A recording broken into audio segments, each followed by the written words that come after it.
দুঃখে কলিজা ফেটে যায় আজকে আমার মা নাই। যুবক, এই কষ্টটা তোমাদেরকে আমি বুঝাইতে পারি না। যত জায়গায় যাই মায়ের কথা মনে পড়লে আমি নিজের আবেগ ধরে রাখতে পারি না।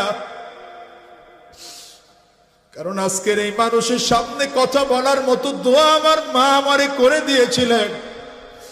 আমার মায়ের বড় চাহিদা ছিল আমার ছেলেটা ওই বড় বড় আলেমদের মতো বয়ান করবে।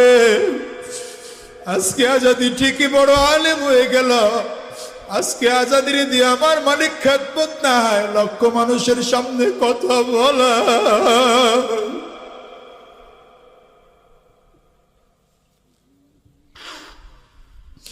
আমার মায় কবরে শোয়া।